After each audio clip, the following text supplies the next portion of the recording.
Hi, now I am going to talk about the company, the business model, shareholders, and the macroeconomic environment. Well, Adidas was founded in 1949 with the two brothers Adolf and Rudolf Dassler, who founded this company were manufacturers of sneakers and footwear for athletes. They managed to place their products on the German athletics team, and one of the athletes stood out with the use of these shoes, which helped many athletes worldwide to recognize and stand out from the other sports shoe brands.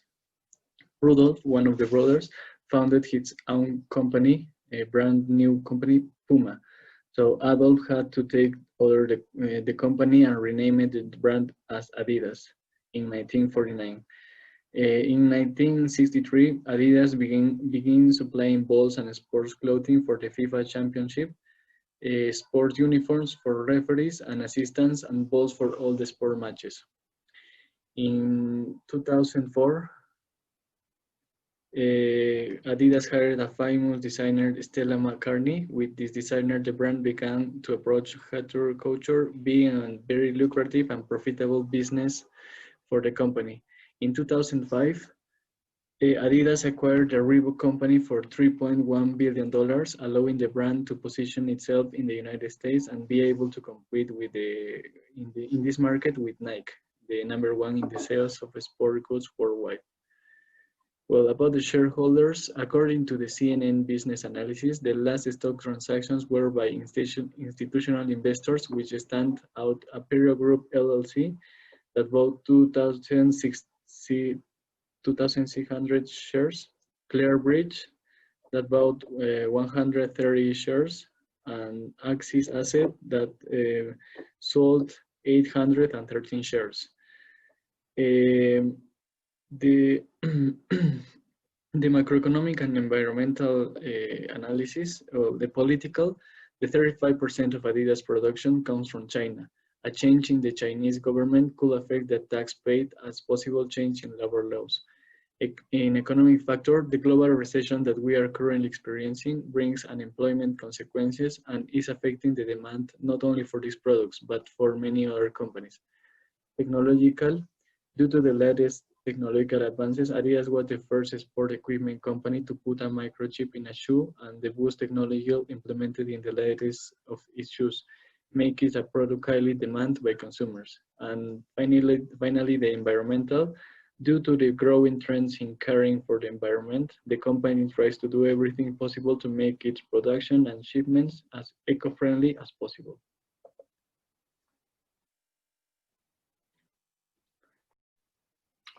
Okay, in case of the analysis of the company strategy, the commercial is creating the new, increases durability and relevance through a consumer-centric approach to increase the market share in the sports market, cities, and categories.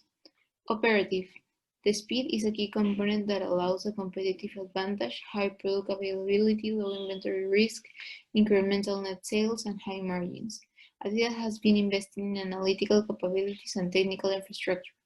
They have been working closely with key partners like wholesalers, and then they have diverse market portfolio and open source model.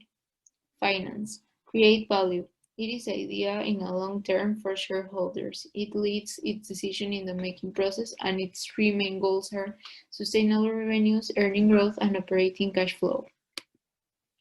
In case of the market, this industry has two sectors, participatory and spectator. The global market has been growing in 399 billion euros. It is a diverse market. About Adidas is a multinational corporation that is focused on apparel, accessories, and footwear. Its competitors are Nike, Puma, and Under Armour. Some of the threats they have are the new entrants due to the globalization growth and technological improvements. The suppliers dominancy with a low bargaining power as Adidas manufacture some of its products with an outsource. Then Nike as its main competitor who has better resources, specifically in technology. Then trade tensions between US and China. Remember, US is one of the main markets for Adidas. And the start of using fake products mainly in the Asian market. In case of opportunities, the e-commerce service, which has been increasing the number of consumers lately, the demand that is consistent and has been growing with no sign of slowing down, the material improvements with the technology, then the increase of consumers that are looking for conscious and premium products that allows Adidas to diversify their products, and the emerging market that is growing and its incomes too. Now, regarding financial ratios, we can see that in the last 10 years, the sales, the gross profits, operating profits, and net income are constantly increasing. Okay, but which is really interesting is that in the last years, the net income and the operating profit are growing faster than sales and the gross profit. So it's really interesting because it represents the commercial strategy and the commercial performance of the company. And as a fact, in the last 10 years, Adidas doubled their sales.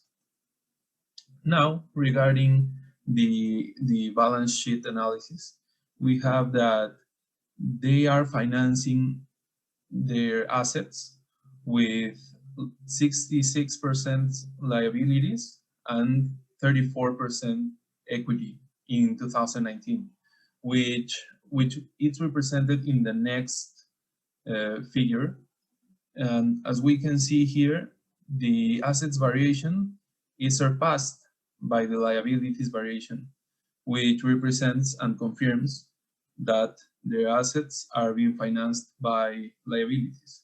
So, which assets are, or which type of assets are being financed?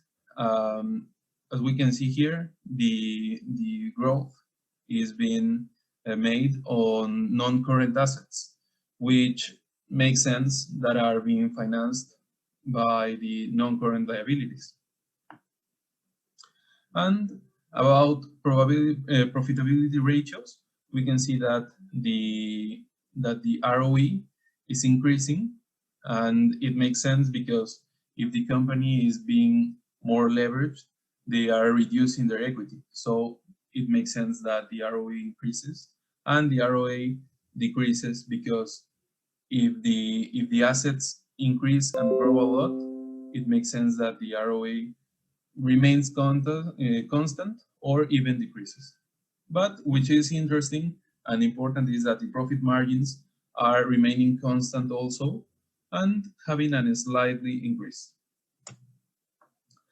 Regarding liquidity ratios, we can see that the company has a high liquidity levels and a high working capital, which as we can see here, is that they have like a minimum level of working capital of 2,000 million euros. And this is interesting because we are going to explain in the next slides. And this confirms what we said in the previous slides because their operating cycle is 2 times their cash conversion cycle, and this is because their days inventory outstanding and days payable outstanding are higher, really higher than their days sales outstanding, and this is why the company needs high liquidity and a constant working capital to fund their operations. Okay, this is something that Adidas have to be aware of, and they have to take care to not increase that much their cash conversion, their operating cycles. And here we have the cash flow analysis.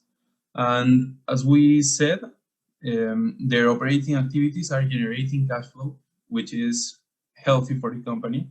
But which is interesting is that in 2019, their net cash used in financing activities and investing activities has decreased a lot, or well, has increased a lot, and this is because their cash flow statements represented as an expenditure, which is negative. And as we can see here, their main expenses in 2019 were purchase of property, plant, and equipment, Also, dividend paid to shareholders and repurchase of Adidas shares.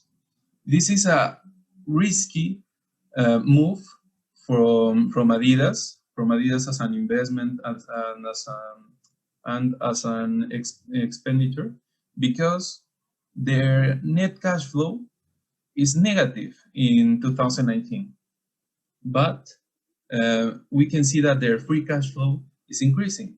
So this is a move that they can admit, because their financial situation is healthy, it's good, but this is something that they have to be aware of, that these kind of moves take a lot of leverage, because they don't have enough cash to do this, and this is why they are taking so much leverage. And regarding the cost of capital analysis, this makes really sense, because their cost of capital is increasing, as we can see here in the WACC, and also here in the capital.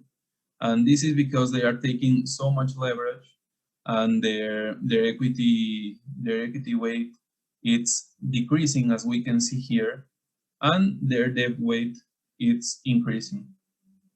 So they are taking too much leverage, and this is something interesting that we saw. And as we can see, the company is still generating value. So this is positive for the company, and as I said, this is a very healthy financial situation, which allows them to do this kind of moves. Now we have the financial performance indicators. Here we have the EBIT and its growth, and next to it, it's the net operating profit after taxes, the NOPAT. Here we can see that in 2010, the EBIT was only 894 million of euros, while in 2019, it was 2,660 million euros. This is a growth of 198% in just a decade.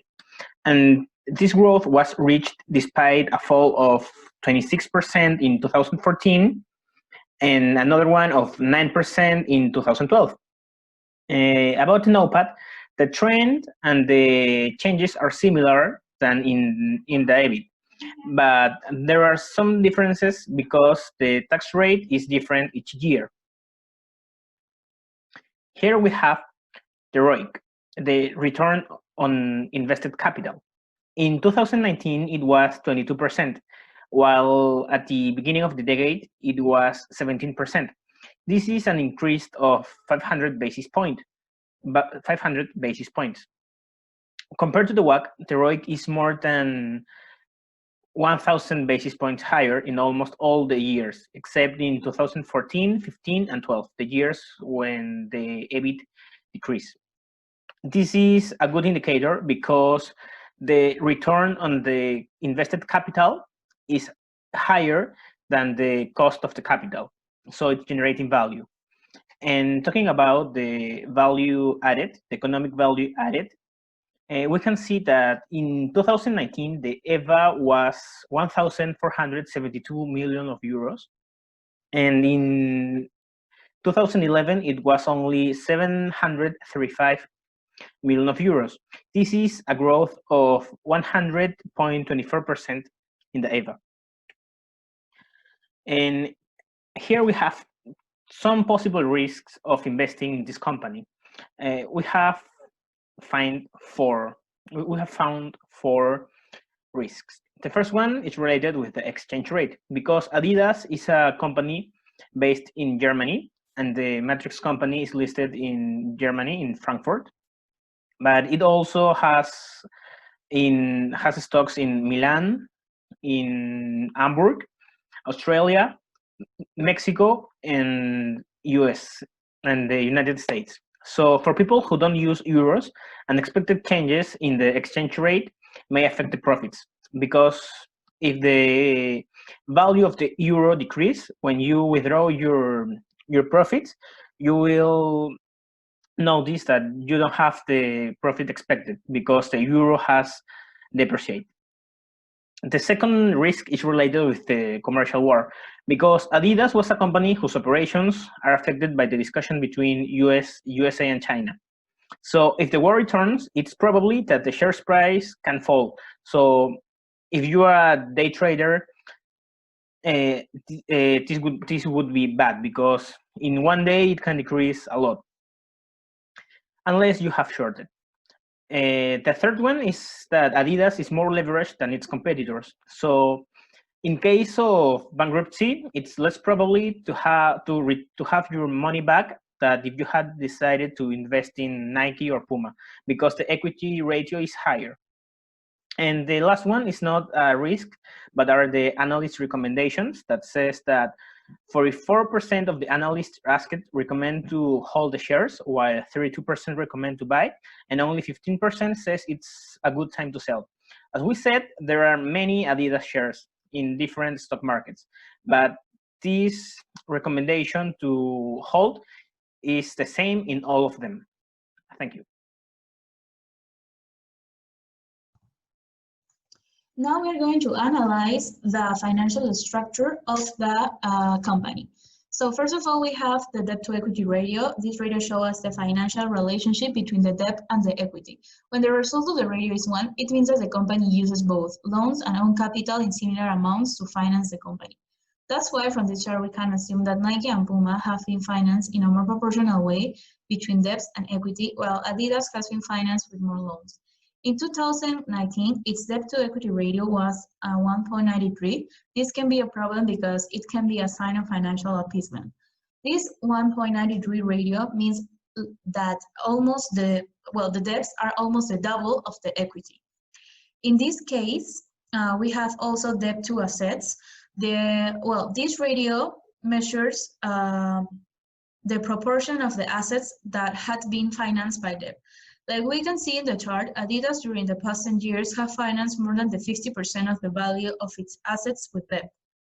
And this makes sense with the last annual report of Adidas, where we can find that the gross of liabilities are borrowings of the company, and also with the debt equity ratio that shows that Adidas is financed mainly by loans. Now we have debt to capitalization. This ratio gives us a better idea of the financial structure and if the company is a suitable investment. The higher this ratio is, the riskier the company. This is because this measure tells us an idea of how much more the company is funded by debts. In this case, we could say that Puma is the safest one because its average ratio is in the last 10 years is less than 50%. So there is a balance between equity and debt. On the other hand, Adidas shows ratios up to 67%. That means that the debts represent 67% of the total capital. At least we have the interest coverage ratio. This is an indicator of the ability of the company to pay the interest of its loans or debts. In this case, Nike has a bigger interest coverage ratio than Adidas, so that we can assume that the company has greater capacity to fulfill the payments of the debts. This is also related with the percentage of debts that the company uses to finance itself, and in this case, like we see before, more than the 50% of the assets of Adidas are financed by debt, the whole company. Also, other things that can influence this is the EBIT. So we can assume that in this case, maybe Nike has a greater EBIT and less debts to pay. On the other hand, Puma shows the worst interest coverage ratio in the last periods, despite its leverage level, because less loans can mean also less financial expenses to pay. So it could be that maybe Puma has a lower EBIT than the other competitors. Well, bonds. In recent years, the company has issued 3 bonds valued at a total amount of $1.5 billion. This is one of the last bonds that the company issued. Well, we can see the flow is a bullet bond that is with a number of payments of 1 per year. And well, this is the flow. And at the end, this is the total amount that the company will have to pay. And well, here we have like the same bond, but of the investor perspective. Well, from an investor perspective, and well, this is the amount that this investor will receive and the total amount at the end. This bond has a year-to-market value of 0.767 or 67%.